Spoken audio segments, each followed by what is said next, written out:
আসসালামু আলাইকুম দিনী মা ও বোনদেরকে কোরআন ক্লাসে স্বাগতম। যারা এই কোরআন ক্লাসটি দেখছেন তারা কোরআন নিয়ে বসেন এবং হাতে একটা পেন্সিল নেন। যেখানে যেখানে ভুল হবে সেখানে মার্ক করে রাখেন যেন পরবর্তীতে সহি শুদ্ধভাবে পড়তে পারেন। আমরা সূরা বাকারা পড়ছিলাম, আজকে এই আয়াত থেকে পড়া হবে। أعوذ بالله من الشيطان الرجيم بسم الله الرحمن الرحيم ইয়া পেশ ইউ এক পেশ হরকত, হরকতের উচ্চারণ তাড়াতাড়ি করে পড়তে হয়। খ খারা জবর খ, খয়ের উপর খারা জবর মাদ্দে তবাই একালিফ টেনে পড়তে হয়। দাল জের দি এক জের হরকত, হরকতের উচ্চারণ তাড়াতাড়ি করে পড়তে হয়। ইউ খ দি আইনওয়া পেশ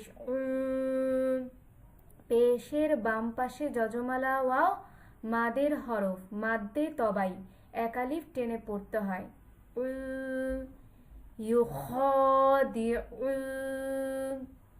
নুন লাম যেমন নাল, লাম খারা যেমন লা, তাজদিদালা হরফ দুইবার পড়া যায়। প্রথমবার তাহার ডান দিকের হরকতের সঙ্গে নুন লাম জবর না, নুন লাম জবর নাল, লাম খারা জবর লা, লামের উপর খারা জবর মাদ্দে তবাই একালিফ টেনে পড়তে হয়। হ্যাঁ জবর হ্যাঁ এক জবর হরকত, হরকতের উচ্চারণ তাড়াতাড়ি করে পড়তে হয়।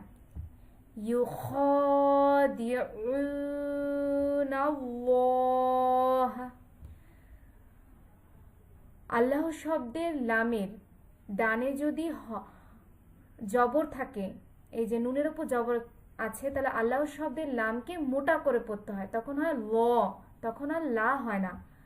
নাওয়াহা ইউখাদিউনা আল্লাহা, ওয়ালাম জবর ওয়াল, লাম জবর লা, তাজদালা হরফ দুইবার পড়া যায়। প্রথমবার তাহার ডান দিকের হরকতের সঙ্গে ওয়ালাম জবর, দ্বিতীয়বার নিজ হরকতের সঙ্গে লাম জবর লা। আর তাসদিদের ডাইনে হরকতবিহীন হরফ পড়া যায় না, এখানে আলিফে কোনো হরকত নাই, এটা পড়া যাবে না।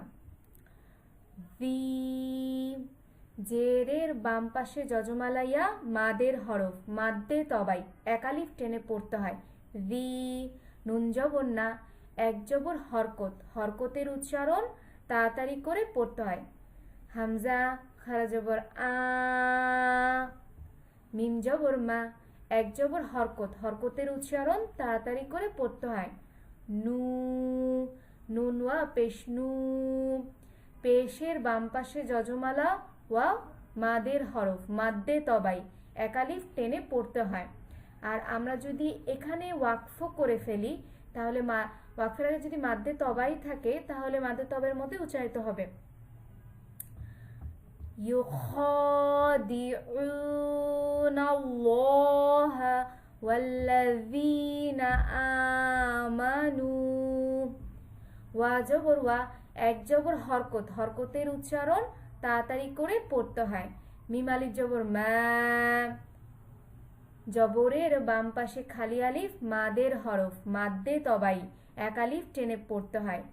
ওয়ামা ইয়াখ যজমালা হরফ তাহার ডান দিকের হরকতের সঙ্গে একত্রে একবার পড়া যায়। ইয়াখ হজবর ইয়াখ, দাল জবর দা এক জবর হরকত, হরকতের উচ্চারণ তাড়াতাড়ি করে পড়তে হয়। আইনওয়া পেশ পেশের বাম পাশে যজমালা ইয়া মাদের হরফ মাদ্দে তবাই একালিফ টেনে পড়তে হয়। নুন জবর না এক জবর হরকত, হরকতের উচ্চারণ তাড়াতাড়ি করে পড়তে হয়। ওয়ামা ইয়াখদাউনা হামজা লামজে ইল, লাম খারা জবর লা, তাজদালা হরফ দুইবার পড়া যায়। প্রথমবার তাহার ডান দিকের হরকতের সঙ্গে হামজা লামজে ইল, আর এখানে লামে এই জবরের বাম পাশে খালি আলিফ, মাদের হরফ, মাদ্দে তবাই, তখন এক আলিফ টানতে হবে।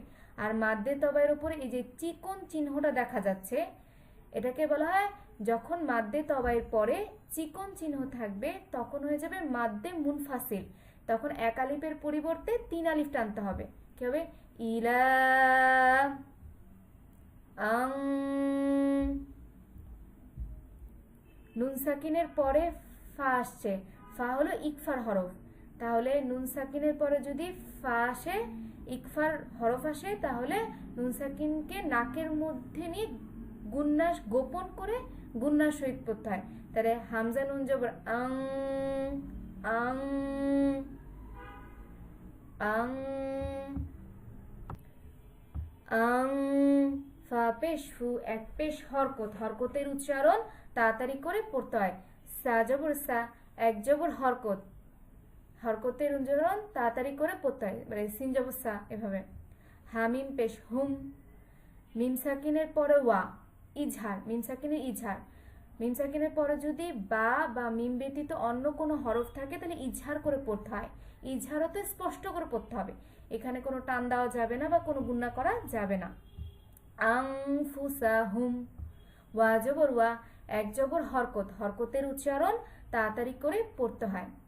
মিম আলিফ জবর মা, জবরের বাম পাশে খালি আলিফ, মাদের হরফ, মাদ্দে তবাই, এক আলিফ টেনে পড়তে হয়।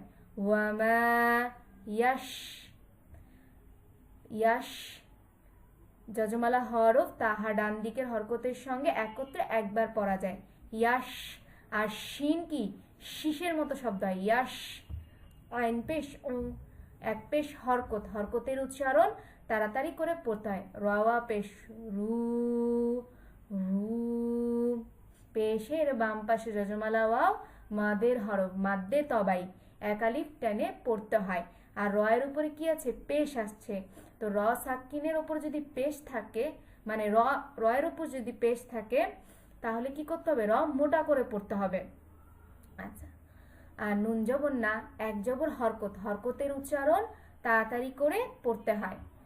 আর ওয়াকফের আগে যদি এক জবর থাকে তাহলে এটা কি হয়ে যায়? জজম হয়ে যায়, জজম বা সাকিন হয়ে যায়, রুন।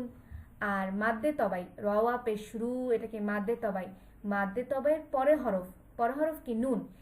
মাদ্দে তবাইয়ের পরে হরফে যদি ওয়াকফ হয় তাহলে কি হয়? মাদ্দে আরজি হয়ে যায়, তখন 3 আলিফ টেনে পড়তে হয়। আমরা জানি মাদ্দে আরজি 3 আলিফ টেনে পড়তে হয়, তাহলে কি? রুন। وما يخدعون إلا أنفسهم وما يشعرون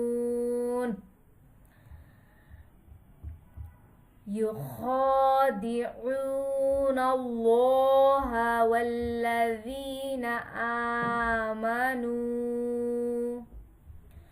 وما يخدعون إلا أنفسهم وما يشعرون صدق الله العلي العظيم।